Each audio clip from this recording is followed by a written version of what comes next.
Faire un bouquet, c'est bien. Savoir le vendre, c'est mieux. Communication point de vente, découverte, producteur et grossiste. Technique de vente du végétal, fleuriste ou jardinerie, boostez votre entreprise avec Formation Fleuriste. La formation business qu'il vous faut.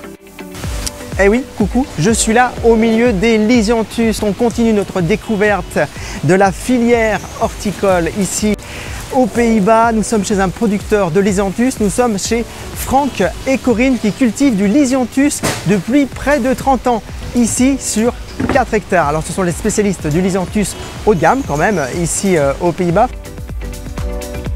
Les podcasts Formation Fleuriste, découverte des producteurs et grossistes avec Franck Prost.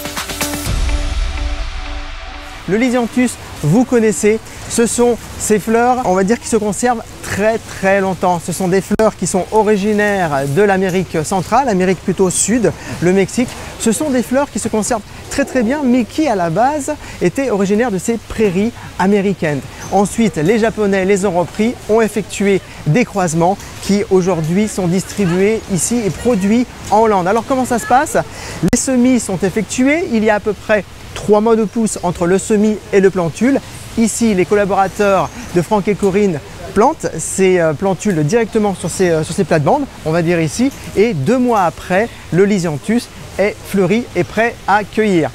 Alors ici, bien sûr, on essaye d'être écolo jusqu'au bout des doigts, jusqu'au bout du sécateur. Alors on évite forcément les produits chimiques. Pour cela, tout d'abord à la base, on traite le sol avec de la vapeur. On désinfecte les sols, on essaye d'éliminer le maximum de bactéries, de tous les prédateurs possibles et même certaines maladies cryptogamiques en détruisant par la vapeur, par la chaleur, on va dire, tous ces futurs ennemis du Lisianthus. Ensuite, le Lisianthus, comme je vous le disais, va pousser. Certaines variétés ne sont pas encore totalement connues. C'est un petit peu la loterie de la génétique puisque Franck et Corinne reçoivent ces plantules, on va dire ces variétés directement croisées au Japon et ici on regarde le résultat de cette plantation. Ce sont des fleurs qui tiennent particulièrement bien, on va dire entre 8 et 15 jours suivant leur fraîcheur. C'est une plante de la famille de la gentiane que l'on appelle le stoma au niveau latin. Voilà pour cette découverte ici aux Pays-Bas et en Belgique. J'ai eu un grand plaisir de vous faire découvrir cette filière à travers le groupe Agora. J'espère que vous avez été nombreux à apprécier également ces vidéos. En tout cas, vous avez été nombreux à les suivre. Les résultats sont là. Je vous remercie de m'avoir suivi.